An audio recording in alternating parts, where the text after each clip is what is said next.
cheap Chinese braid compared to more expensive Power Pro.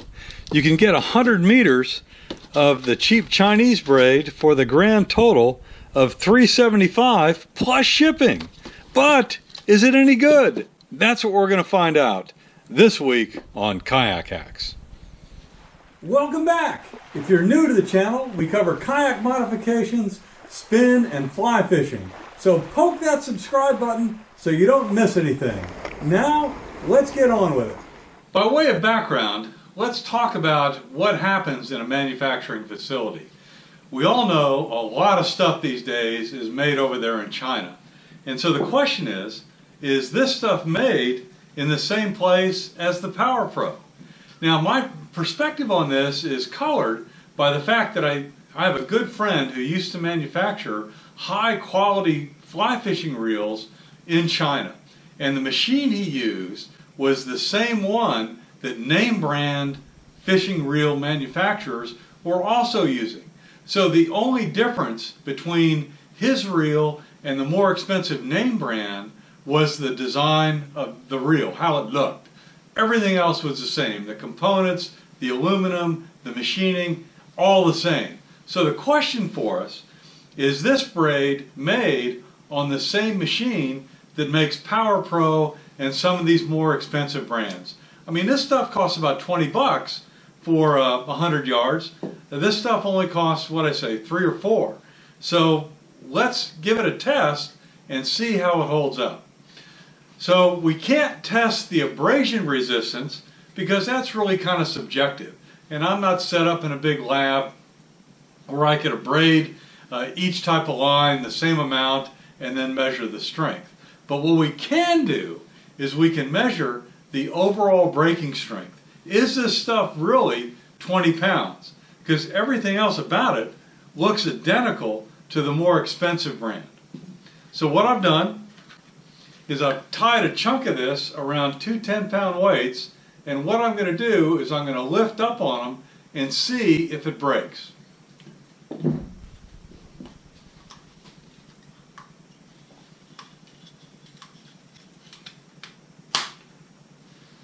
And it broke. Let's see if Power Pro will stand up to the same test. The same arrangement. Now I'm using Power Pro, and let's lift up and see what happens.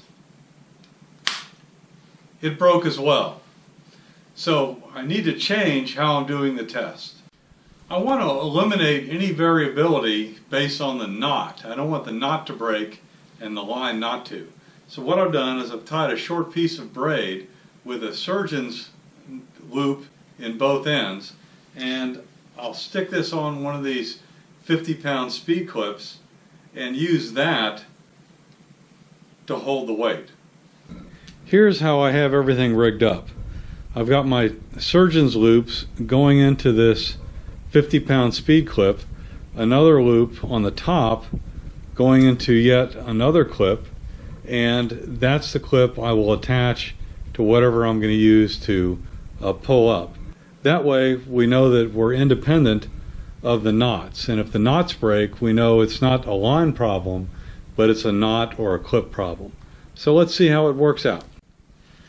Since it broke at the knot, that basically just confirms something we pretty much already know, that every knot is a weak link in a fishing line. So obviously it's not going to work with 20 pounds, so let's factor in weakness in the lot, and I'll use a 15-pound weight and see what happens then.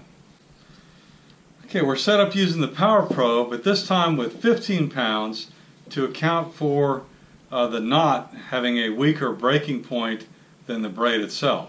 So let's see if Power Pro, real Power Pro, can lift a 15-pound weight. And it looks like it does.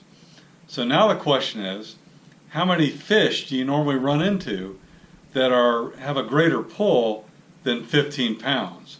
We know using the drag we can reduce the tension on the line by letting the fish play out. So Power Pro passes the 15-pound test. Let's try the same thing with the cheap Chinese braid. Same test, Chinese braid. I'm all rigged up here. Let's get it organized. And I'll lift up and see if it breaks. And it did. One more point on these various lines. We know fish rely heavily on their sense of smell. And when I sniff Power Pro, don't smell anything. When I sniff the line I tested, just a faint odor. But now I try this other kind that I didn't actually test for strength, and boy, does this stuff smell. It has a very strong gasoline type odor to it. Oh, this would drive fish away. So this stuff is Fishing Corner Power Braid. Again, it was real cheap, but both of these things are going in the trash. And I recommend you stay away from those on eBay and wish.com. Boy, I can still smell it. If you have a different perspective on using those lines, throw them in the comments below. Because if they actually are good, and I tested a one-off, well, we need to know that. But I'm sticking with the real stuff.